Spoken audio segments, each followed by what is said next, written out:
And we just talked about some struggles for Mitch Keller tonight. So as we send it over to the guys now at our Highmark Hub, curious for your take on why his velo may have been down for a second straight start as he looks to go back to the drawing board and fix his mechanics a bit, guys. Haley, stuff like this used to keep me up at night. It still does. Weird enough. I just don't want everybody to know how weird I am about caring about these guys. And you know Mitch Keller really well.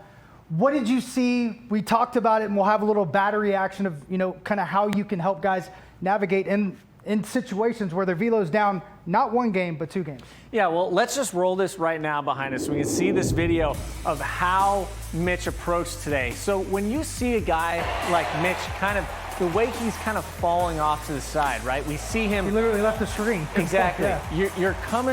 He's coming this way and pulling away from his body a little bit. Right there, you're seeing the same thing. So you're not seeing him really stay through it and go across. You see, he's not an over-the-top guy, right? He's kind of a 3/4, and so he wants to be able to keep that front shoulder closed as long as possible to be able to rip through it. But as we see tonight, this is the second time in a row we've seen that velocity going way down, and this is very similar to his last outing. And so now it becomes, is something actually happening that is wrong with his body? And I don't think so, right? I think Mitch is a guy who has never been a super hard thrower consistently. There have been times where he gets the velo way up, but he's not really his main thing. He's a movement guy, and we know that. Have you seen correlation in his pitch usage to that? A lot of times when he goes more spin, I feel like his velo naturally falls. But this is a little bit more concerning because there is a mechanical thing going on, and too, because it was like fastball away, went in, trying to go in, it goes away. It's just so inconsistent. Well, okay, I'm going to do it left-handed, all right? So, and this is basically the idea behind it, okay?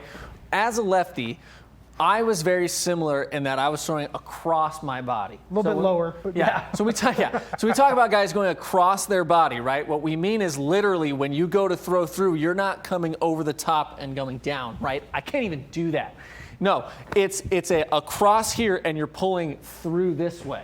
And that front leg is going to stop you. Yeah, it's going to stop you. You're going to get stuck there. Unfortunately, what we've seen with Mitch this last outing and this one today is he's coming here and he's getting to his good position, but his first movement is opening his front shoulder. And when you open that front shoulder, now your arm's trying to play catch up. And you see naturally my arm is down below my shoulder, right, by a lot. Now you're pushing up. And when you're pushing up underneath the ball, unless you're Garrett Cole or maybe a Jarrett Jones type guy or Isaac Mattson, now that we found this out, we saw that, it's going to be difficult to really get that same effect on your pitches. You're going to lose a little bit of velocity because you're lagging behind, so you're not powering through it this way.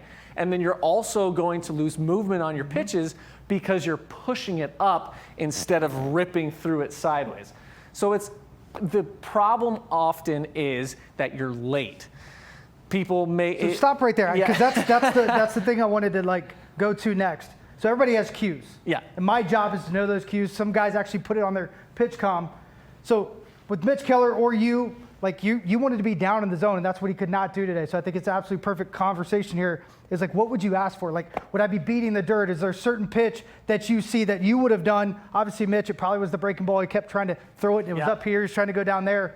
But what would you think, and what would you have to do? Is there a sight? Is there, hey, get the ball out of your glove early? What was it? So there was a twofold. I usually started with try to get the ball out of my glove earlier. Getting it out. In your delivery, getting the ball out of your glove. It's easy to keep this and get it stuck, and now you're down here and you still haven't released your hands, and then right? naturally and then you're gonna fly open. Oh no! Yeah, to try to catch up. Correct. The other thing I think is what you're talking about is just the idea of being able to get through your body correctly. If I was over I need here. to go over there. And so when I'm asking for a catcher in between innings and I'm having trouble getting to that side or getting that extension, that's what I'm gonna do. I'm gonna say, hey, line up on the inside corner of the batter's box, not the plate, the batter's box, because I know for me to be able to get there, I have to stay closed as long as possible and then whip through. Really. Instead of, because if you just open up, right. It's going to go that way. It's will you get that for me? Yeah, exactly. Yeah. And last one is the fact that would you need the feel or would you need the affirmation of actually doing it? Oof. Well, I think that's different for everybody. Yeah, it 100% is. For But for me? you, yeah, because I think Mitch and you have a lot of like Yeah. common traits when it comes to your personality when it comes to baseball. So my thought is like, I bet it's one and the same. It'll be fun to ask him. But what about you? I got to see it. I got to see it. I love it. Obviously, feeling it is one thing, but when I can correctly execute this pitch, and this is a little bit of a nitty-gritty thing, but if I'm trying to go to this side of the plate and I get that ball running back towards home plate, I know I'm on it. I know that that's good because I'm not going to get that movement if I'm on the side of the ball because then the ball is going to move this way. And that's not what I want it to do. I want it to start here and ride back. Little things. No, I love it. I mean, that's what it takes. And That's what it takes. Haley, before we don't stop until tomorrow's pregame show, we're going to send it back to you because we could talk baseball and pitching all day. Oh, I know you can. You do it throughout the entire broadcast as well, and I learned so much. Guys, thank you. That was great stuff.